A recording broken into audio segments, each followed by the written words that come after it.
the channel. Today we will be discussing our second video in production incidents series, which is escalating production incidents to tier 2.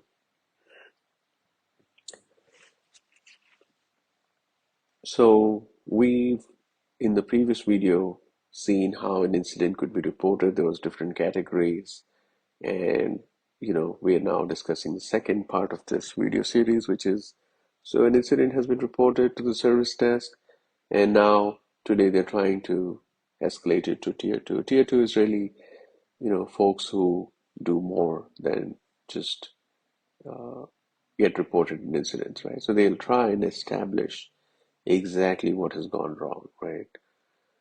So what does that mean? So it means that they'll look at the sequence of things that have gone wrong, right? So it's not that, how we've discussed, like a user might report a problem. So user reporting a problem is maybe just part of that puzzle, right?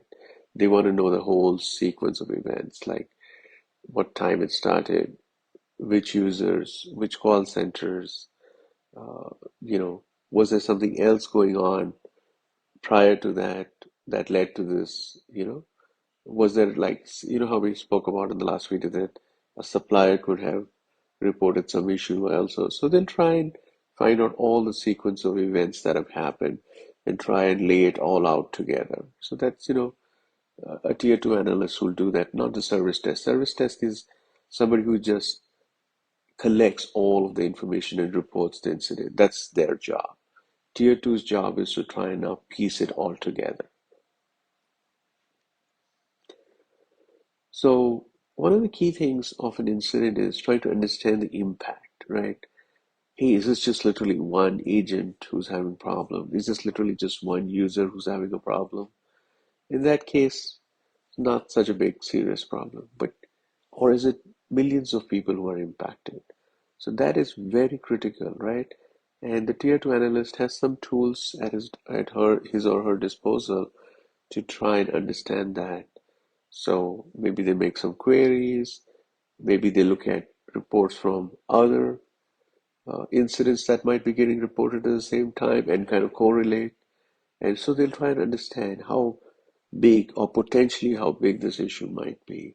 So that's one of their jobs, right? Now, they've tried to put sequence together, the events that have led to this issue. They've tried to understand a potential impact. The next key part of the puzzle is trying to understand what might have potentially raised or caused this issue. Like I mentioned to you a minute ago, was about a supplier having reported a problem. Oh, can we correlate the two, right? So an incident from the supplier and an incident from the users. Can we correlate the two?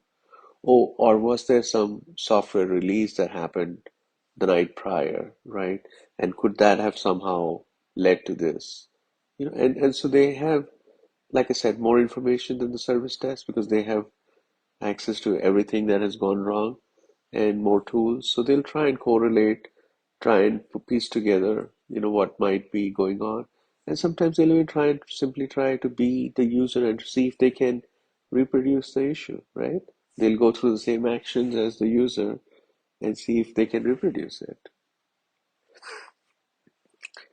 Now, one of the key tools that a tier 2 analyst has is what's known as a known error database. Companies may call this different things in in organizations, but it's really a collection of prior incidents, prior problems, known issues, right? Uh, that we know exist or can happen. Sometimes it could be happening, like I said to you, in one of my again previous videos, where maybe we expect 5% of the time something to fail, but today it's 95% of the time, right? And it is showing up in the known error database. But is it really the same error or is it something new? So again, they can start getting a perspective of what's going on and again, piece together more information on this incident. So given all of this investigation that they have done, they may have identified a potential resolution, right? And some of the things that can be taken to resolve the situation are to be applied, right? So whether it could be simple as the user needs to do certain actions, right? Or follow some certain directions. Uh, or it might be more that the IT staff has to do some actions, like maybe a service went down, right? They need to restart that service. Or maybe they need to take over a user's computer and do some activity on that for them.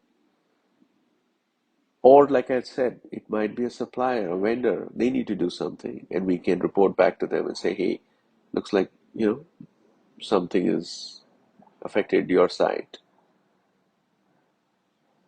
Now, Tier 2 has tools available to them, but they still are limited in their uh, entire abilities, whether it is the tool sets, it's the technical skills, it's their experience. In a circumstance where they cannot fully resolve an incident, they will now escalate to Tier 3. And my next video will specifically talk about escalating incidents to Tier 3. And they are really literally the next tier, right? And so we'll get into that next video in my next series, part of the next series launch, and I'll discuss more about that over there. Thank you again for listening to me, and look forward to you joining me again next week. Thank you.